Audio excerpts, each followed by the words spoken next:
Hey folks, Autocracy here with a quick video explaining and talking about laws. So, laws are available here, and there are 15 laws to choose from. Each law has a gating tech, and laws come in pairs. So this pair, the Epics Exploration pair, is gated by Rhetoric. The Slavery Freedom pair is gated by Labor Force, etc., etc. Laws cost a base cost of 400 civics to apply.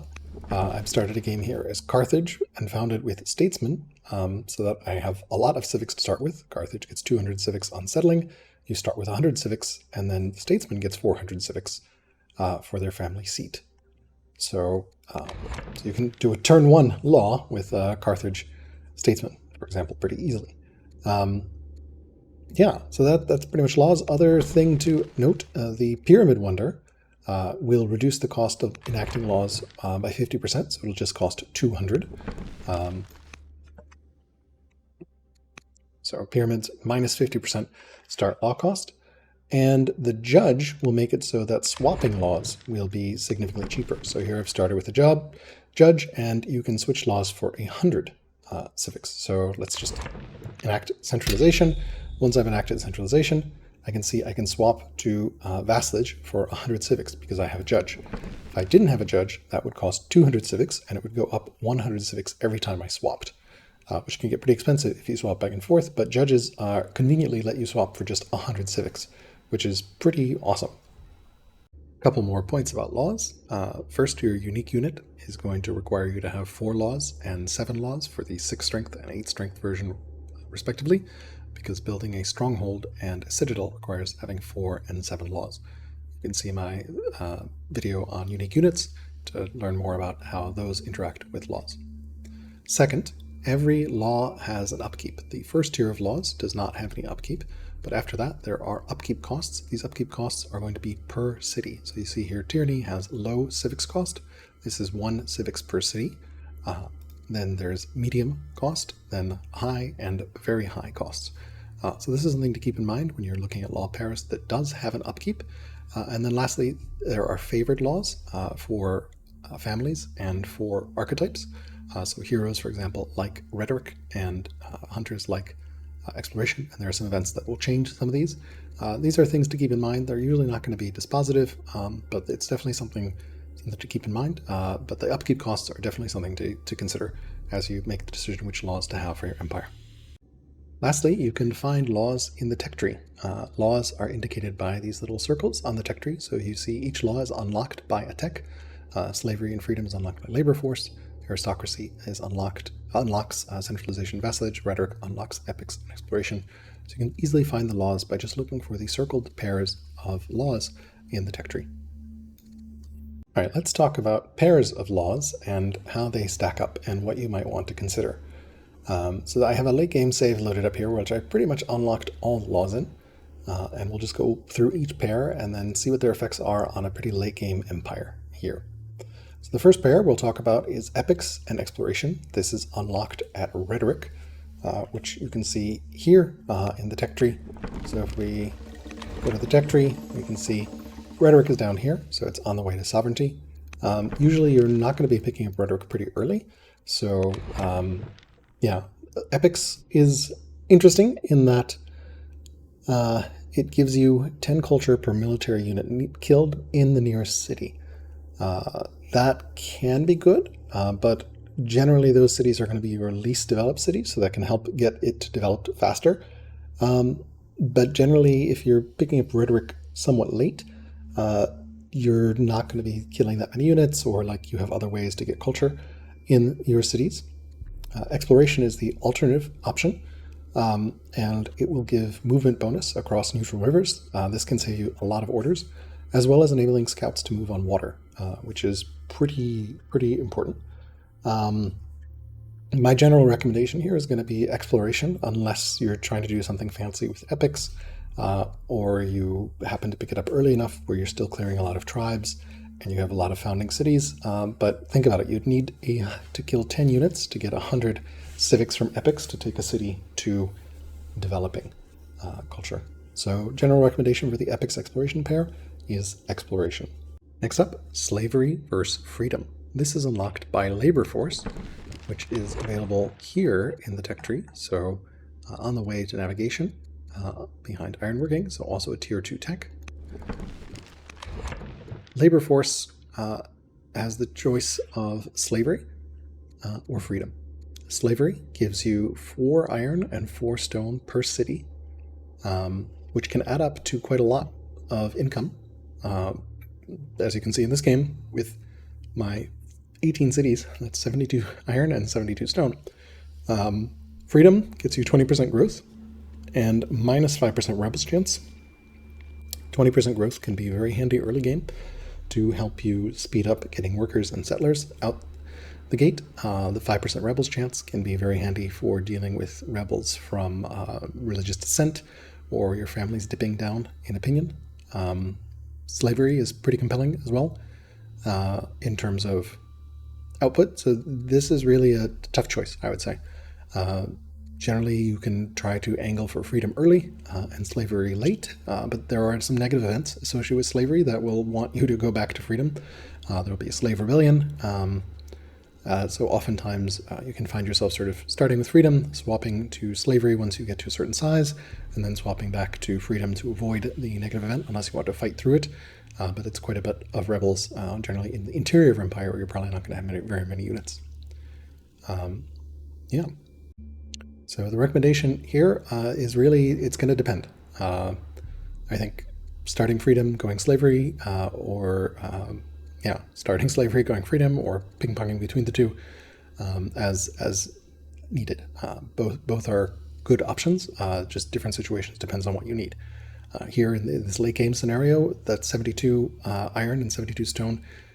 Even now, it's a significant percentage of my stone income, but I prefer having the 20% growth for civilians and citizens. So I think both options are pretty good, and dealing with negative events from slavery sometimes will mean you want to swap into freedom. Next up, we've got the Centralization Vassalage pair. This unlocks at Aristocracy, which is another tier 2 tech available here. So Centralization is a pair of laws that you'll generally want to start with Centralization. The reason behind it is it gives you 2 science per year per culture level in your capital city. So when your capital city is developing, which should be pretty early in the game, you'll have 4 science, and at strong, you will have 6 science, and at legendary, you'll have 8. 4 to 6 science is a lot of science in the early game, so that's a significant percentage increase in your science early on. As an added bonus, you can also build farms on marshland. This can be a nice passive source of a little bit of wood. It's just 2 wood for a marsh farm, but gives you something to do with those marsh tiles, and also gives you 6 food for them as well. Generally, you want to swap at some point from Centralization into Vassalage when that science boost is not a significant percentage of your income. And that science boost is also scaled by all percentage gains. That's why you see that this is at 20. I don't have a level 10 city culture-wise. It's scaling by all the percentage gains, so the base science. Vassalage, you'll want to swap to because it reduces unit consumption and makes it so you have no extra unit consumption outside your borders. So every unit has a consumption that's basically like its upkeep. So if we look here at a cataphract, we can see that it consumes 2 training and 6 food base-wise. So you can see this by hovering over each of this. You can see the unit cost, and Vassalage reduces all this by half. The training cost can be pretty significant. So for example, if I swap to Centralization, notice my training goes from plus 83 to plus 23. I've lost 60 training because of all my units and their upkeep. And similarly, food costs and everything has gone quite a bit up as well, just because Vassalage is saving me a lot of resources at this point in the game. It also removes the extra unit consumption outside borders. So if we find a unit that's outside the borders here, like this crossbowmen take food upkeep, and we can find here, well, right now we have Vassalage enacted, so if we go to Centralization, we can now see, we can find a crossbowman that costs a little more than every other crossbowman. This one right here, we see its base consumption is plus 50% because it's outside the borders. If I were to move this crossbowman inside, it would now cost a little bit less, and I wouldn't be getting that bonus. But these 2 bonuses stack together. So if I swap to Vassalage, then now I've removed the entire outside borders bonus, and I have also reduced the upkeep cost or the consumption cost for that unit entirely by 50%. So this again saves you quite a lot of resources once you have an army that you need to sustain. Early game, you'll want centralization for science. Late game, you'll want to transition to vassalage. Do not forget this transition. This can be a significant boost to your economy, and it's definitely something you want to keep in mind, especially when you're about to go on to attack. Generally, you're going to be going outside your borders, which means you're going to get that plus 50% upkeep or unit consumption, so you'll want to enact vassalage in that circumstance. So recommendation, start with centralization, and then when you have an army and are ready to go outside your borders, or you have a significant army that you need to pay unit consumption for, swap to vassalage. Next up, we've got the Tyranny Constitution pair. Tyranny and Constitution are unlocked at Sovereignty, which is a tier 3 tech. So this is the first of our tier 3 laws.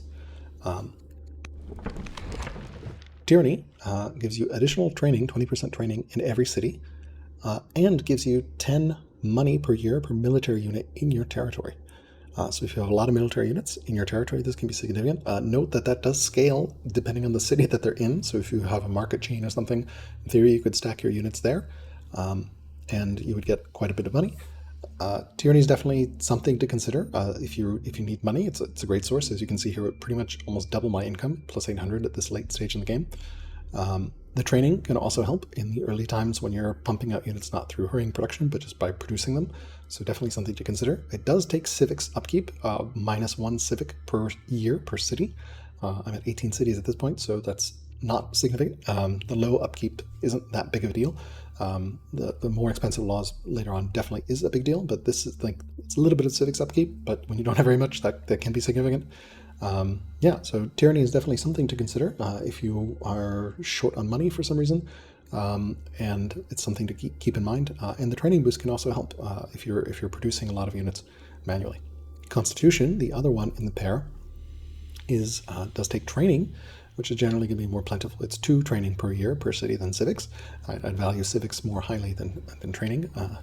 And in every city, it gives you 1 science per year per urban specialist, which is a significant boost to your science, especially in your capital, especially if you're stacking urban specialists there, especially if you are building percent science buildings like the library or the museum. And it also unlocks decrees in your capital. Decrees will give you orders, and generally your capital, again, is to be highly optimized for civics and pretty high culture, which means you can get 12 additional orders in late game. So my recommendation here is either go straight to Constitution, because by the time you get sovereignty, you have a significant enough urban specialists, and you potentially can make use of the decrees in the capital, or start Tyranny and then swap to Constitution later if you're picking up this law earlier, and you want to take advantage of the money boost as well as the training increase. Next up, we've got the Colonies and Serfdom pair. This is unlocked by Navigation, which is available also as a tier 3 tech, Colonies and Serfdom up there. So in this pair, Colonies gives you the ability to buy tiles with money and is low money upkeep, 4 money per city per year. This can be very handy in that buying tiles in any city, it's essentially as if every city were a landowner family seat. This can be great for buying borders. It can be useful for when you're trying to get a bonus to fighting in your own terrain, getting a resource. It has all sorts of utility, but is generally not something you want to be running all the time. Serfdom is 5 orders a year, which is early on an enormous amount of orders. It does have training upkeep instead of money upkeep, and it does cost 1 discontent a year, but that's not significant compared to the 5 orders. Generally, by the time you get navigation, 5 orders is something like 20 or 25% of your order income, so serfdom's very worth considering. But colonies, yeah, so the recommendation here is basically serfdom, almost always, but you can swap to colonies, especially if you have a judge. Hot swapping to colonies can be very helpful, buying stuff and then swapping back, especially if you need to buy a specific resource, or you're trying to get some terrain, or you're trying to make a minor city. Those are all things that colonies is great at, but generally otherwise you're going to want to go with serfdom. Next up, we've got the Monotheism and Polytheism pair. This is unlocked at Monasticism. Monasticism is a tier 4 tech here in the tech tree. And yeah, this is also a tech that clerics get for free from starting, so they can get very early. So monasticism, monotheism gives you one order per city with your state religion and costs civics upkeep, low civics upkeep, so 1 civics per city per year. And polytheism lets you build a shrine in every city. So no longer you're limited to 1 shrine per type per empire, but you can build as many shrines as you like, 1 shrine in every city. It does cost low money upkeep, 4 money per year per city. Generally, my recommendation here is going to depend on when you get this law. If you're getting this law relatively early, you're a cleric nation, or you're playing someone with Kush where you really want to focus on shrines, polytheism can be very good. If Heliopolis is available in the game, you definitely want to consider picking up polytheism because every shrine is an order with the Heliopolis legendary wonder. Late game, though, you'll probably want to swap to monotheism once you built all the shrines that you wanted with polytheism, and monotheism gives you nice order income. So I think generally poly into mono is the way I would recommend that law pair. Right, next we've got the Divine Rule Legal Code pair, and now we're in the second tier, or the third tier of laws, with medium upkeep. So this is unlocked by Citizenship. Citizenship is also a tier 4 tech over here, and you can see Divine Rule and Legal Code over there. So for this pair, if you are building a lot of cities with, if you're going polytheism, Divine Rule can give you a significant amount of orders. That's what you see enacted here. I have 12 cities with my pagan religion, thus I have 12 extra orders. It does cost medium money upkeep, which is 6 gold per year per city, so that does start to add up. And this is more of a niche use case. You can adopt pagan state religions. If you do not manage to get a religion or can't get one to spread to you, you can have a pagan state religion, so you can get the benefits of monotheism from that state religion with Divine Rule. Legal Code gives you 10 civics per year per active law. Early on, this could be a significant boost to your civics income, especially once you have 4 or 7 laws. That's 40 or 70 civics at a time. You probably don't have that much civics income. It does cost medium orders, so 0.2 orders per year per city, which usually isn't that significant.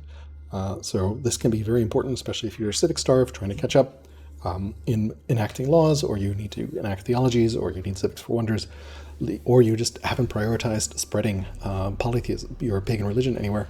Legal Code is definitely a solid choice. Lately, I found myself favoring Divine Rule because I tended to play poly into mono, which means I have a lot of places that I spread Divine Rule into, so I can benefit from the orders, but Legal Code is definitely a very valid choice as well. And even now in this late game, I have 400 civics income, 140. That's a significant percentage boost to my civics income, and civics is probably the most important resource in the game. So this is a very situational choice. I would say Legal Code, unless you're particularly leaning into a pagan religion strategy, and you need orders. At a certain point, orders are going to be incredibly plentiful in the late game, so it may be worth going to civics, because having a pool of civics can let you do a lot of rushing, but in the late game, everything kind of goes to infinity, so the choice is really yours. Early game, though, orders are very precious, which is why I tend to favor Divine Rule early, but civics are also precious, so this is a tough choice, but my recommendation is generally going to be Divine Rule. Next up, we've got Tolerance and Orthodoxy. So these are unlocked by Doctrine. Doctrine is our first tier 5 tech that we're talking about here, over here behind monasticism. So Tolerance lets you build non-state religion disciples and gives you 2 happiness per year in every city for every non-state religion. This includes pagan religions. So if you spread your pagan religion, that's 2 happiness per year if it's not your state religion and you have other religions. Or if you're running a multi-religion strategy, this can be pretty nice. Generally, there's plentiful sources of happiness, so I don't find Tolerance that useful personally.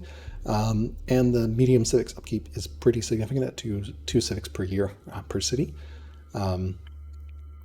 Orthodoxy, the other of the pair, disciples can purge world religion, which has some niche use cases.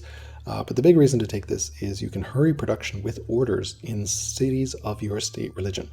It does cost medium money upkeep, and you'll notice we've gotten a couple laws now that have money upkeep. That's definitely something to keep in mind, especially balancing your economy. You can definitely find yourself in a situation if you're running Polytheism and Orthodoxy early before you really have a money economy of any sort. You can find yourself needing cash to sustain your laws. I've definitely had that happen in a game or two. Yeah, but the main reason to run Orthodoxy is to be able to hurry production. Being able to hurry production with orders is significant, and it especially you can basically pause moving your empire, rush out a bunch of units, and then now you have more units to attack with.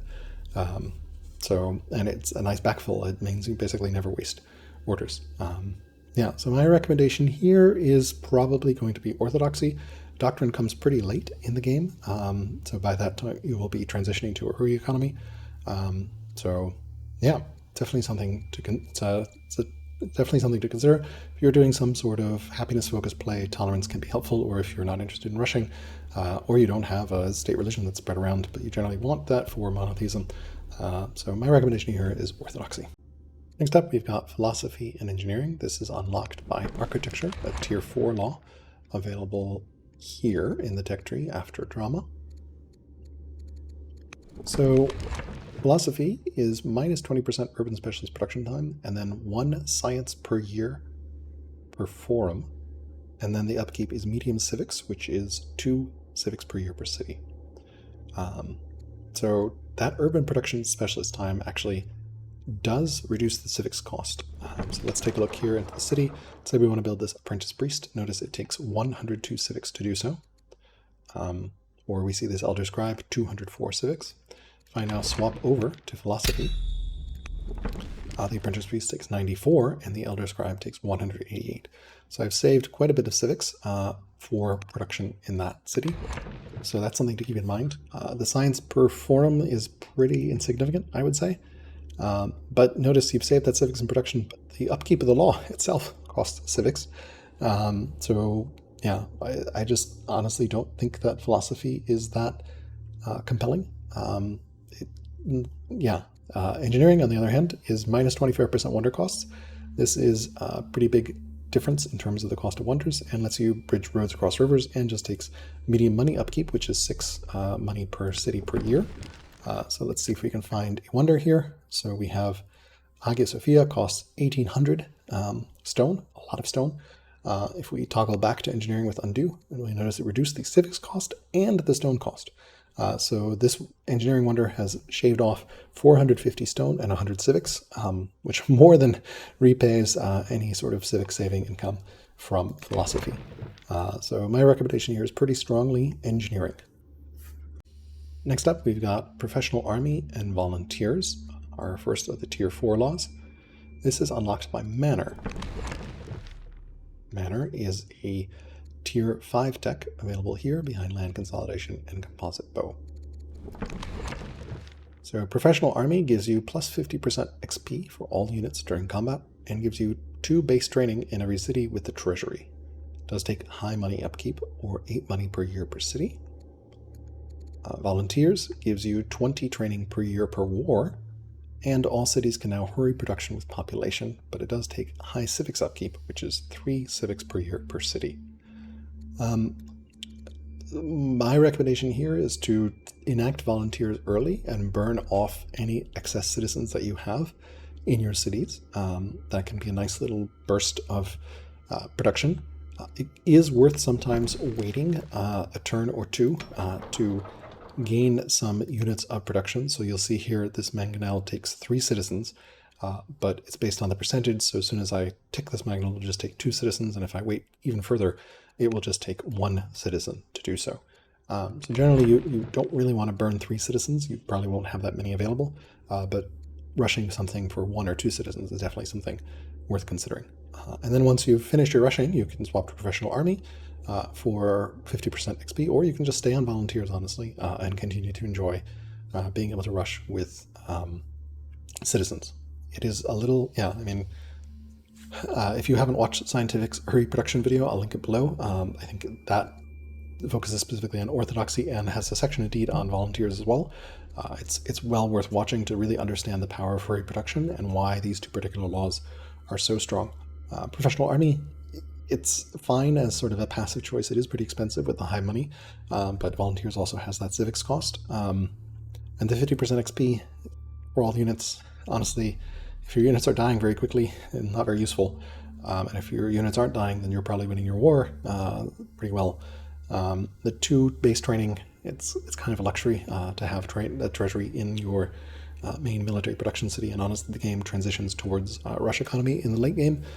So yeah, volunteers, the only real reason I'd say to swap to professional army is if you don't have that many citizens and don't have very good growth. In other words, you're not really getting any benefit from volunteers apart from that 20 training per year per war, which is not really a significant bonus. So recommendation here is going to be volunteers, with professional army being pretty situational.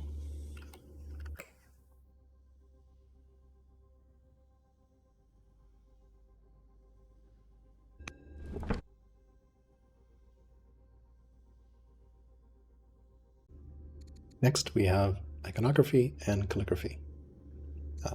These are unlocked at vaulting. We're now getting into the pretty late tier laws that you may not see in most games or many games if you don't go down this particular tech path. Vaulting is a tier 5 tech. Counting is hard. 1, 2, 3, 4, 5. Yes, a tier 5 tech. Let's talk about this choice. So iconography costs high civics upkeep, 3 civics per year per city, and gives you significant bonuses if you have built religious buildings in your cities. It has anti-synergy with tolerance because it turns off non-state religion spread. Tolerance, you want lots of non-state religions in your cities so you can get that happiness bonus. Iconography turns that off. But for any city with a monastery, you get 2 training a year, a cathedral 2 happiness a year, and temple 20 money a year. This works even if this does not require a state religion, any monastery. So if you have multiple monasteries, you get multiple base training.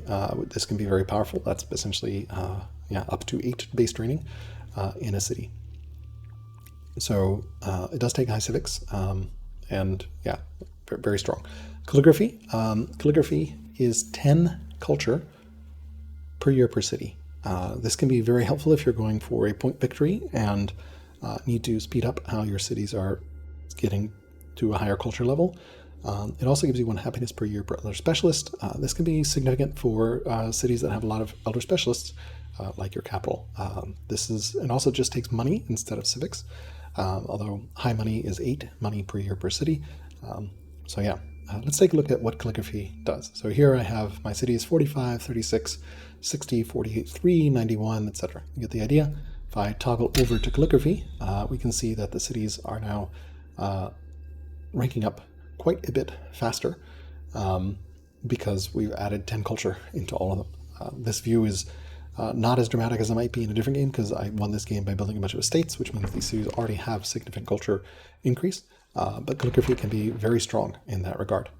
And if we look into this city here, we'll notice that because we're running calligraphy, we have a giant plus 11 happiness from our 11 elder specialists in this city, which is probably the happiest city I've ever built. Kind of a wild city also. It's Legendary 3.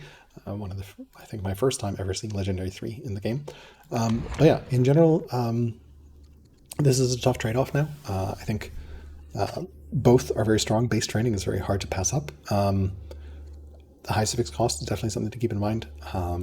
And 10 culture a year is a lot. And you don't have to do anything. If you compare to epics, which gives you 10 culture per military unit killed, this is 10 culture in every city that you have every year. As if you were killing a unit outside the city with epics in every city. So that's a lot of culture. Potentially very useful just to even toggle on to make sure all your cities are developing if they're not, or strong. And very helpful for getting a point victory. Iconography, though, also remains very strong. All these bonuses are very good, especially if you've invested a lot in religious buildings like monasteries everywhere. Having that base training everywhere can be pretty significant, and it's not locked behind treasury the way that professional army is. Generally, you're going to want to build monasteries everywhere that you can. So recommendation here is going to be situational. if you've invested in religious infrastructure, I would definitely say iconography, and otherwise calligraphy is a pretty good choice. And even if you have invested in religious architecture and somehow need to focus on a point victory or try to get more culture everywhere, calligraphy is definitely something to consider. Next up, we've got the Pilgrimage and Holy War law pair. These are unlocked by Martial Code. Martial Code is here. It's our first tier 6 tech that we're talking about.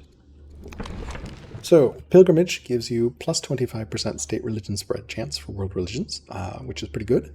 And in the Holy City, it gives you 10 money per year per cities with a religion, and its upkeep is high training, which is 4 training per year per city. As you can see, that's a pretty significant chunk of change. And the 25% religion spread can be very helpful if you're trying to spread your state religion hasn't spread, or you didn't take too many theologies that increase spread. The Revelation particularly comes to mind. The money can be very helpful for your holy city as well, because this also this is money that shows up in your holy city based on the cities with your religion. So, for example, here we have this is the holy city for Christianity and Persian paganism, and we'll see here the income breakdown is well, I don't need to enable pilgrimage first. Once I do that, I can see here that we've got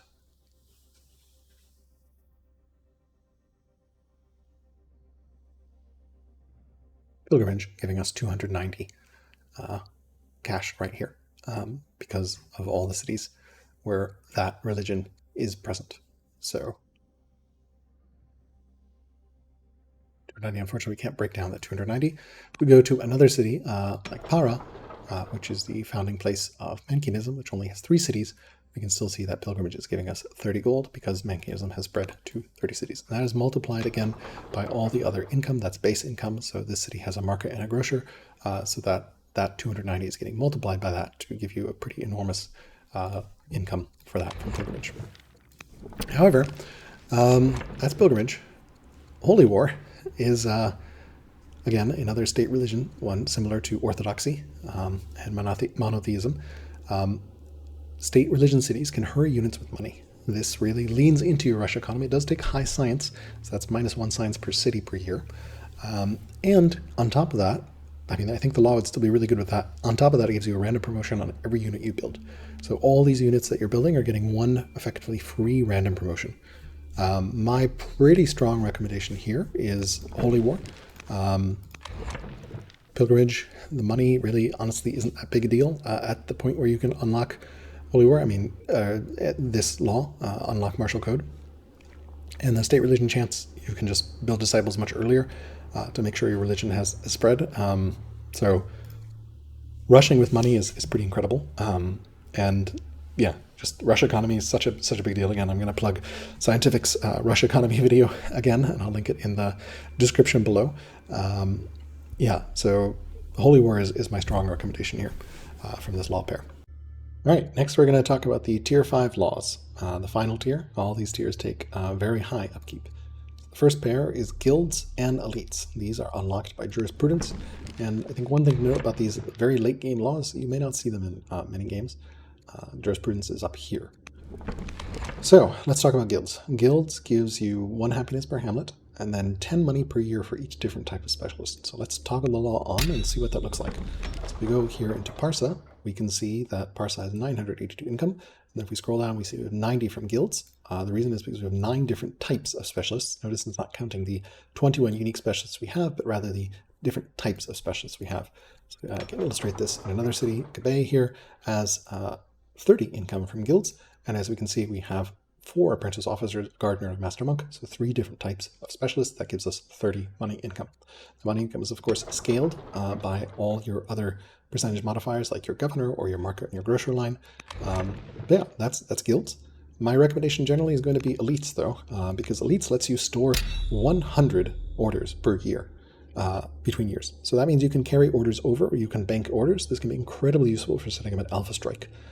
Suddenly you have an extra 100 orders to play with on the turn that you're attacking. That means you can kill more units than your opponent might expect.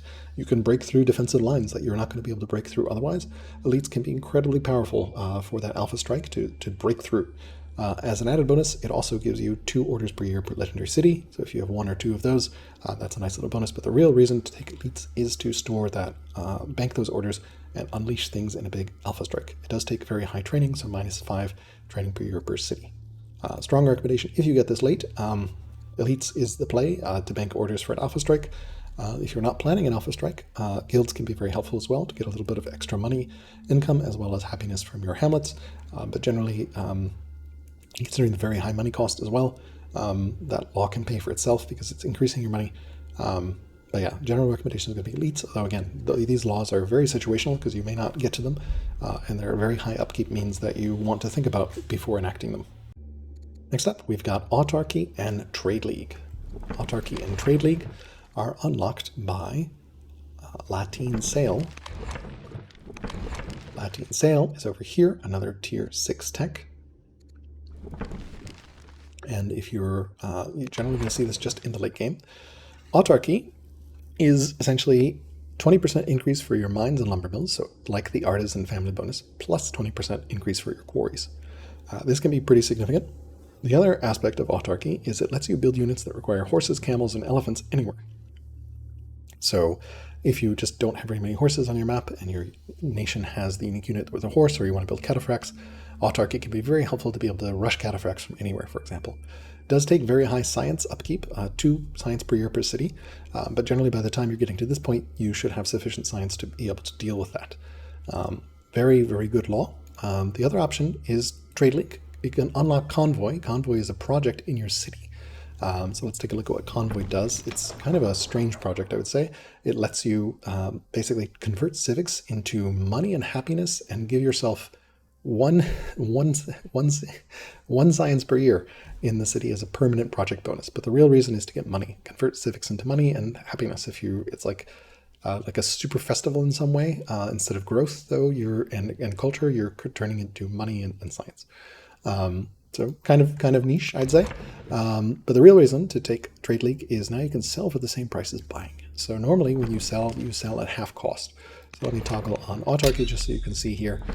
Normally I'd be selling this stone for 3.5 gold instead of 7.1. But if I have Trade League on, now I'm selling at the same cost. This can pair very well with Holy War or anywhere that you need a lot of money really quickly. You could sort of basically all your economy becomes fungible. There's no more penalty for selling. You can move things around. Very, very helpful because now you can everything becomes liquid. You're not losing by selling. So both these laws are very strong. Both are very situational. If you're in a situation where you need horses everywhere to be able to rush, or you're trying to just increase your raw production because you don't feel your economy is where it needs to be, Autarky is very strong. Trade League can be very strong. One thing you can do is you can enact Trade League, burn down your resource piles, and then swap to Autarky. You can basically sell everything at the best cost you can and then swap to Autarky. Definitely a consideration. This is a very situational play that's going to have to depend on where you are in the late game. Our final pair of laws is coin debasement and monetary reform. This is unlocked by fiscal policy, which is a tier 7 law, all the way over here at the very edge of the tech tree. So it's very unlikely you're going to see this in most games. However, coin debasement is an incredibly strong law. It lets you buy and sell orders. It does count very high money upkeep, so 10 money per city, but basically you can buy and sell orders.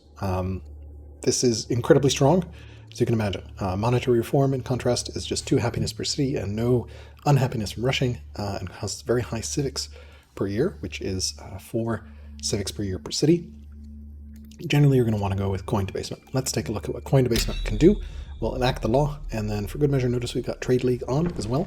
I'm going to buy and sell orders for 150 gold. I'm not actually sure where this cost comes from and how it's calculated, but yeah, so just for fun, let's sell all our resources here to get as much money as we can, and then let's buy as many orders as we can. We're buying 10 at a time here, so just digging down, and then that's it. So we're at 179, and we started at 114. So we basically bought 65 orders with this law.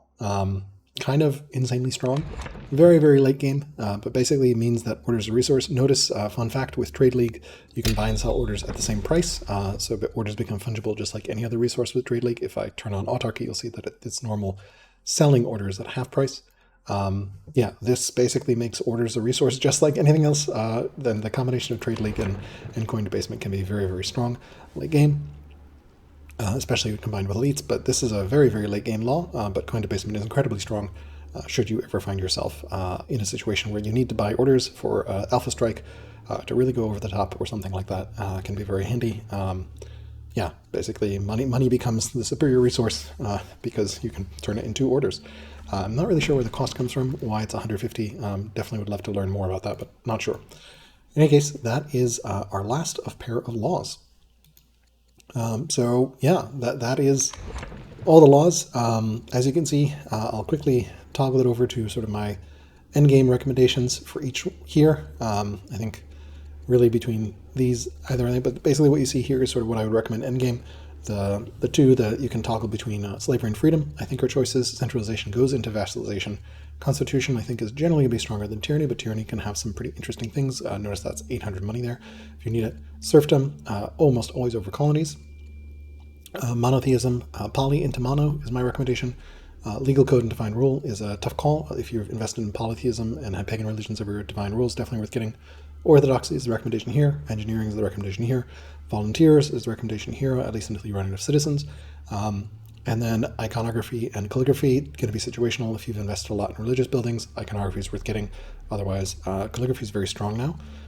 Holy War, definitely the recommendation there. Elites, definitely the recommendation there. Autarky and Trade League, both situationally useful. Trade League, you can potentially swap to sell all your stores and then swap back to Autarky. Judges are incredibly handy because you can swap at 100 each, which is pretty great.